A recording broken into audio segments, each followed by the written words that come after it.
নমস্কাৰ বন্ধুসকল, মই আপোনালোক সকলোকে আছামিজ বাস্তু চেনেললৈ স্বাগতম জনাইছোঁ। বন্ধুসকল, মোৰ নাম গোবিন্দ ৰাজখোৱা, মই জ্যেষ্ঠ বাস্তু এক্সপাৰ্ট নুমেৰলজিষ্ট। বন্ধুসকল, আপোনালোকৰ সুবিধাৰ্থে মই চেনেলটোত বাস্তুৰ সম্পৰ্কে, সংখ্যাতত্বৰ সম্পৰ্কে, জ্যোতিষৰ সম্পৰ্কে, তাৰ লগতে তন্ত্ৰৰ বিভিন্ন প্ৰয়োগৰ ভিডিঅ'সমূহ ইয়াত আপলোড কৰি থাকোঁ। গতিকে যদিহে আপোনালোকৰ মোৰ চেনেলৰ ভিডিঅ'সমূহ চাই ভাল লাগে, অনুগ্ৰহ কৰি মোৰ চেনেলটো ছাবস্ক্ৰাইব কৰিব, ভিডিঅ'সমূহ লাইক কৰিব, কমেণ্ট কৰিব আৰু যিমান পাৰে শ্বেয়াৰ কৰিব। বন্ধুসকল, আপোনালোকৰ বিভিন্ন সমস্যাৰ সমাধানৰ উপায়সমূহৰ সম্পৰ্কে, বিভিন্ন বশীকৰণৰ উপায়সমূহৰ সম্পৰ্কে, বিভিন্ন ধৰণৰ ধন টকা পইচা আহৰণৰ টোটকা আৰু উপায় মন্ত্ৰৰ সম্পৰ্কে মই আপোনালোকক এই চেনেলটোৰ মাধ্যমেদি প্ৰদান কৰি থাকোঁ। তাৰ উপৰি বিভিন্ন ধৰণৰ গ্ৰহ দোষৰ প্ৰতিকাৰ, বাস্তু দোষৰ সমস্যাৰ প্ৰতিকাৰ এই সম্পৰ্কেও মই আপোনালোকক জনাই থাকোঁ।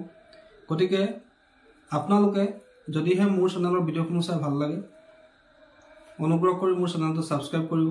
বহুতো এনেকুৱা ভিউৱাৰ্ছ আছে যিসকলে মোৰ চেনেলটো চায় কিন্তু তেওঁলোকে চেনেলটো ছাবস্ক্ৰাইব নকৰে। গতিকে সেইসকলে মোৰ এটা কাটৰ অনুৰোধ, অনুগ্ৰহ কৰি আপোনালোকে যদিহে মোৰ ভিডিঅ'সমূহ চাই ভাল লাগে তেন্তে অনুগ্ৰহ কৰি চেনেলটো ছাবস্ক্ৰাইব কৰিব। আপোনালোকৰ এটা ছাবস্ক্ৰাইবে এনেধৰণৰ ভিডিঅ'সমূহ আপোনালোকলৈ লৈ আহিবৰ কাৰণে আমাক অনুপ্ৰাণিত কৰে। বন্ধুসকল, বহুতো কষ্ট কৰি এটা ভিডিঅ' শ্বুট কৰা হয়। ব্যস্ততাৰ মাজতো আপোনালোকৰ কাৰণে সময় উলিয়াই মই আপোনালোকলৈ ভিডিঅ' দি থাকোঁ, যাতে আপোনালোকেও এই ভিডিঅ'সমূহৰ দ্বাৰা উপকৃত হ'ব পাৰে। আৰু যিখিনি মই উপায় দিওঁ সেই উপায়খিনি সম্পূৰ্ণ পৰীক্ষিত উপায় থাকে। যদিহে আপোনালোকে সম্পূৰ্ণ নিয়ম পালন কৰি প্ৰয়োগ কৰে, নিশ্চয় ইয়াৰ পৰা আপোনালোকৰ ভাল ফল লাভ হ'ব।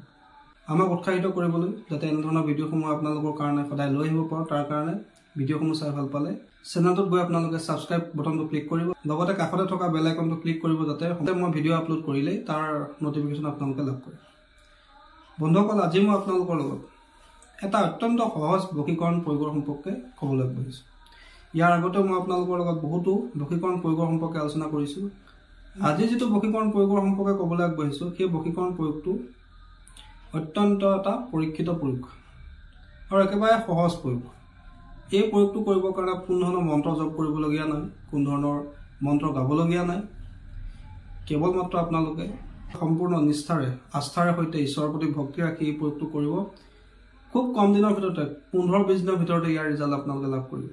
বন্ধুসকল, যিসকল ৰিলেশ্যনশ্বিপৰ কিবা সমস্যা আছে, ধৰি লওক কোনোবা প্ৰেমিক যুগলৰ মাজত সংঘাত চলি আছে, ইজনৰ সিজনৰ লগত কথা নিমিলা হৈ আহিছে, ইজনে সিজনে মাত শুনিব নোৱাৰা হৈ আহিছে, কথাই কথাই কাজিয়া হ'বলৈ লৈছে, কোনোবা বয়ফ্ৰেণ্ডে কাৰোবাৰ গাৰ্লফ্ৰেণ্ডক ব্লক কৰি দিছে, তেওঁলোকৰ মাজত কথা বতৰা নোহোৱা হৈ আহিছে, বা কোনো পতি পত্নীৰ মাজত সঘনাই সংঘাতৰ সৃষ্টি হৈছে, কাৰো লগত কাৰো কথা নিমিলা হৈ আহিছে, সদায় ৰাতিপুৱা গধূলি কাজিয়া হয়, শুওঁতে খাওঁতে বহুতে হাই হুলস্থুল ঘৰত।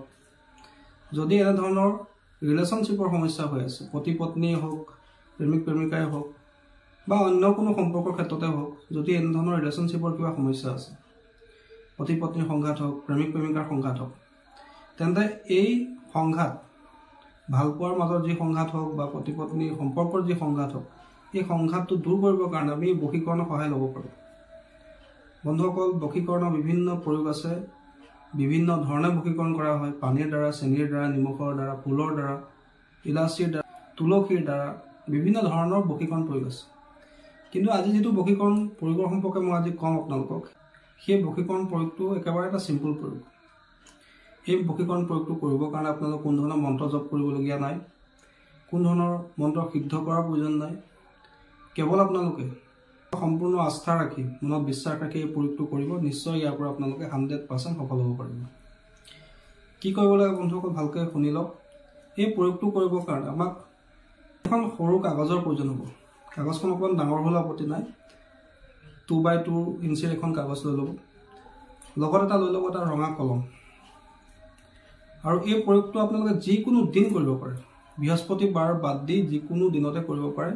কিন্তু এই প্ৰয়োগটো আপোনালোকে কৰিব লাগিব কোনোবা এটা ৰাতিপুৱাৰ সময়ত, অৰ্থাৎ ৰাতিপুৱাৰ সময়ছোৱাত আপোনালোকে এই প্ৰয়োগটো কৰিব।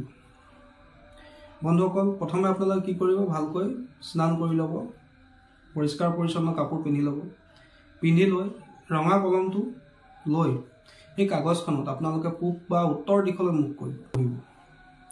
বহি লৈ মই আপোনালোকে এটা নক্সা লিখি দিছোঁ স্ক্ৰীণত, সেই নক্সাটো আপোনালোকে ৰঙা কলমৰ সৈতে কাগজডোখৰত লিখিব। বন্ধুসকল, আপোনালোকে মন কৰক, স্ক্ৰীণত মই নক্সাটো লিখি দিছোঁ। ইয়াত 3টা বক্স লেখা আছে। প্ৰথম বক্সটোত নিজৰ নাম লিখিব, তলত লিখিব ওম ফট স্বাহা। দ্বিতীয় বক্সটোত আপোনালোকে লিখিব ধূম ধূৰ্যতয়ে নমঃ।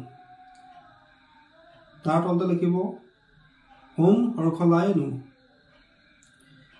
তাৰ পিছতে বক্সটোৰ ওপৰত আপোনালোকে এটা সংখ্যা লিখিব 9742 3911 আৰু সেই মাজৰ বক্সটোৰ তলত এটা স্বস্তিক অংকন কৰিব আৰু তাৰ তলত লিখিব ফটছোৱা। তাৰ পিছতে 3 নম্বৰ বক্সটো অংকন কৰিব। 3 নম্বৰ বক্সটোত আপোনালোকে যাকে প্ৰশিক্ষণ কৰিব খুজিছে তেওঁৰ নামটো লিখিব। লিখি লৈ তলত লিখিব শ্ৰী ফটছোৱা। এইদৰে আপোনালোকে এই নক্সাটো মই যিদৰে লিখি দিছোঁ সেইমতে আপোনালোকে 3টা বাকচত সুন্দৰকৈ লিখি ল'ব।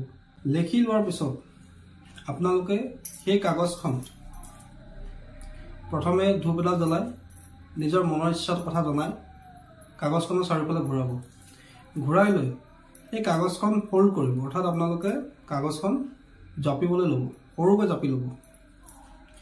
জাপি লোৱাৰ পিছত সেই কাগজখন আপোনালোকে নিজৰ গাৰুৰ তলত ভৰাই ৰাখি দিব। বছ বন্ধুসকল, কিমানখিনি কাম আপোনালোকে কৰিলে হ'ল। ভালকৈ কাগজখনত যন্ত্ৰটো লিখি এটা ধূপ জ্বলাই নিজৰ মনৰ ইচ্ছাৰ কথাটো কৈ এই কাগজখন ভালকৈ জপাই আপুনি নিজৰ গাৰুৰ তলত ভৰাই ৰাখি দিব।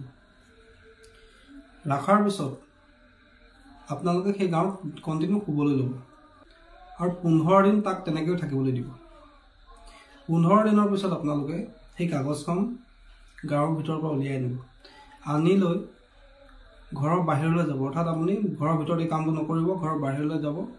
গৈ সেই কাগজখন ভালকৈ জ্বলাই দিব। জ্বলাই তাৰ ছাইখিনি নিজৰ বাৰীৰ বাহিৰত পেলাই দিব। এইদৰে আপোনালোকে এই প্ৰয়োগটোকে দুবাৰ কৰিব, অৰ্থাৎ 15 দিন দুবাৰ কৰিব। কিছু কিছু ক্ষেত্ৰত এবাৰতে ইয়াৰ ৰিজাল্ট আপোনালোকে লাভ কৰি যাব।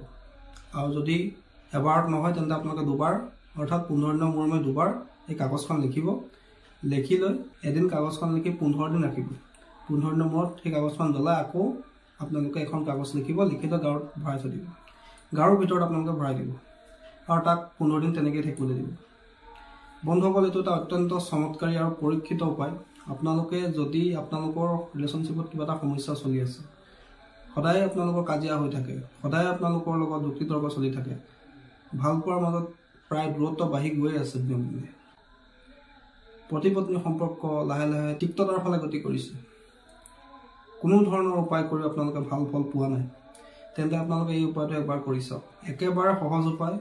ইয়াত আপোনালোকৰ 1 টকা পইচা খৰচ কৰিবলগীয়া হোৱা নাই। একেবাৰে এটা সৰু উপায়। মাত্ৰ এখন কাগজত এটা ৰঙা কলমৰ সৈতে আপোনালোকে নক্সাটো লিখি নিজৰ গাঁৱৰ ভিতৰত ৰাখিব লাগে আৰু 15 দিনৰ পিছত তাক জ্বলাই দিব লাগে। এই উপায়টো একেবাৰে এটা সৰু উপায়, যিটো উপায় আপোনালোকে যদি সম্পূৰ্ণ আস্থা ৰাখি ঈশ্বৰৰ প্ৰতি ভক্তি ৰাখি যাকে বশীভূত কৰিব খুজিছে তেওঁক পোৱাৰ ইচ্ছা মনত ৰাখি চাব, অতি কম দিনৰ ভিতৰতে ইয়াৰ আপোনালোকে ৰিজাল্ট লাভ কৰিব। বন্ধুসকল, আশা কৰিছোঁ আজি আপোনালোকৰ এই অত্যন্ত সহজ বশীকৰণ প্ৰয়োগটোৰ সম্পৰ্কে জানি ভাল লাগিলে। যদি ভাল লাগিলে অনুগ্ৰহ কৰি ভিডিঅ'টো লাইক কৰি দিব, কমেণ্ট কৰিব আৰু মোৰ চেনেলটো ছাবস্ক্ৰাইব কৰিব। কিন্তু বন্ধুসকল, এইখিনিতে এটা কথা কওঁ যে মহিলাসকলে কেৱল পিৰিয়ড চলি থকাৰ সময়ছোৱাত এই প্ৰয়োগটো নকৰিব। যদিহে আপোনালোকে পিৰিয়ড চলে তেন্তে আপোনালোকে গাঁৱটোৰ ওপৰতো শুব পাৰিব, কিন্তু আপোনালোকে কাগজত যিটো যন্ত্ৰ লিখিব দিছোঁ পিৰিয়ড চলি থকাৰ সময়ছোৱাত কিন্তু এই যন্ত্ৰটো আপোনালোকে নেলিখিব। তাৰ পৰিৱৰ্তে আপোনালোকে কোনো ধৰণৰ নিয়ম পালন কৰিবলগীয়াও নাই। যি খাব বিচাৰে খাব পাৰে, যি ইচ্ছা আপোনালোকে কৰক, কোনো আপত্তি নাই। কেৱল আপোনালোকে 15 দিনৰ মূৰত ইয়াক জ্বলাবলৈ পাহৰি নাযাব। বন্ধুসকল, আশা কৰিছোঁ আপোনালোকৰ এই উপায়টোৰ সম্পৰ্কে জানি ভাল লাগিলে। যদি ভাল লাগিলে অনুগ্ৰহ কৰি ভিডিঅ'টো লাইক কৰি দিব, কমেণ্ট কৰিব আৰু মোৰ চেনেলটো ছাবস্ক্ৰাইব কৰিব। ধন্যবাদ।